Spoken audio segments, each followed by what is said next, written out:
So here's maybe a slightly more exotic example. It says given the pressure P as a function of altitude h, given there, so it's P of h using function notation like you may have seen in a math class. In other words, instead of f of x, I'm saying P of h. Hopefully everyone recognizes. In other words, when I say P of h, this part right here, it's a common misapprehension to think that this is P multiplied by h. But again, this is like kind of analogous to, like I said, in math, you do like f of x, right? So in this case, like maybe the analogy would be that f of x could be equal to like maybe, oops, no, maybe I shouldn't use a there. Hang on, let me get rid of that. Maybe I should put some like b. I was like, what thing should I use? But like in a math class, maybe you'd be given something like this.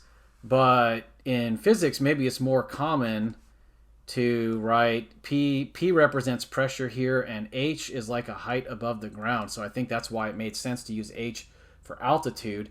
And we're suggesting that this has this formula where this P naught actually would represent the pressure at like zero altitude, or in other words, ground level. And it turns out this function is roughly correct for Earth's atmosphere. So although I don't know exactly what the value of A is off the top of my head, but A would be like a parameter that would have some numerical value that would roughly, again, model what Earth's atmospheric pressure is as a function of altitude h. But the question that we're asked here, which is maybe something that is harder to address, I'm going to cross out all this math way of doing it because we're doing physics. It's a little bit harder to address, I think, at this level. This question, which is what are the dimensions of A? Okay, it seems pretty clear maybe that P would have dimensions of whatever the dimensions of pressure are. Maybe somebody can Google that. I don't know. But I'm not going to digress on that because we'll see that later in this course. We'll talk about pressure a little bit later in this course. But what about this part, right? Does everyone recognize this E? This is like your basic exponential function, right? I'm trying to think of something more intelligent to say about it, but this is not a math class, so hopefully everyone recognizes there's like a button on your calculator for doing that. But it's basically base E. I remember that's that number, right? That special number corresponds to like, I don't know, if you may have seen that corresponds to natural logs, or if you don't remember that, it's cool. But there is a button on your calculator for this. It's basically E has like I forget what it is. I'm embarrassed right now. It's like 2 point something, right? 2.7, I think, somewhere around there is what E is equal to. And there's a special story in math for where it comes from. But again, I don't want to digress on that more than I already have. The question I'm really focused on is what are the dimensions of A, right? So in that sense, like maybe one way I could start to think about this is I'm going to write that H, I'm just going to use a tilde here, has dimensions of length. Okay? Does that kind of make sense? I don't know if that tilde looks good enough there, but I don't want to say it's equal, but I'm using this to say H has dimensions of length. There's different ways to do that. I'm trying to pick one that's kind of simple here. And in that sense, like, the way I could rewrite this question is to say, that tilde looks better, is A is dimensions of fill that space, right? So we have to figure out what we're supposed to put there.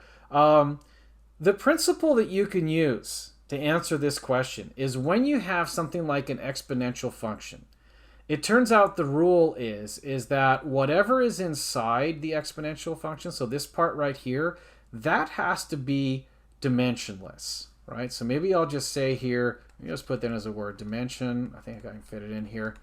Dimensionless. In other words, no dimensions at all. So if H has dimensions of length, what would make that dimensionless? Let me erase this question mark here so I can put in an answer. Would it make sense to maybe be like, let's see, maybe I could write it as 1 over L, right? Because like 1 over L times L would just be like 1. So from a dimensions point of view, if you have something that's 1 over length times something that's length, you'd get like no dimensions, which is dimensionless. So that's why I think that may be the answer. One could also maybe state that as L to the minus 1, which might lead me, if I want to write this in words, to the conclusion that this is the answer is inverse length. That may be a way to write it in words. Length. Anyway, if you ask though, like, where does the principle I just suggested that the inside of this function be dimensionless, like where does that come from? Well, here's the thing. If I do a unit conversion, like let's say I want to work in meters, And then somebody else is maybe an atmospheric scientist and says, you know what, working in meters is silly. Let's work in kilometers. I'm actually not sure what an atmospheric science works in typically, but let's just pretend, right? But, so one person's saying meters, another person's saying kilometers. Well, that would mean you need to convert this, whatever values you have for h, you're going to need to convert those, but you're also going to need to convert a in just the right way that this function still describes the reality that we live in.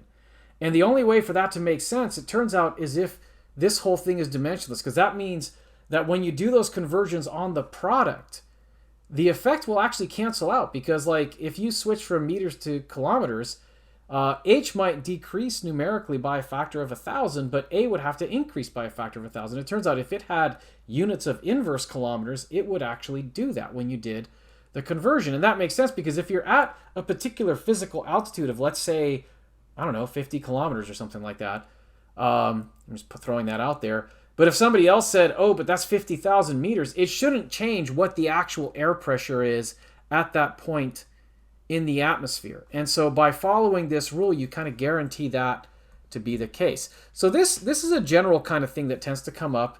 We'll see a little bit later in physics. There's other kinds of functions that have a similar property, like sines and cosines are kind of the same way.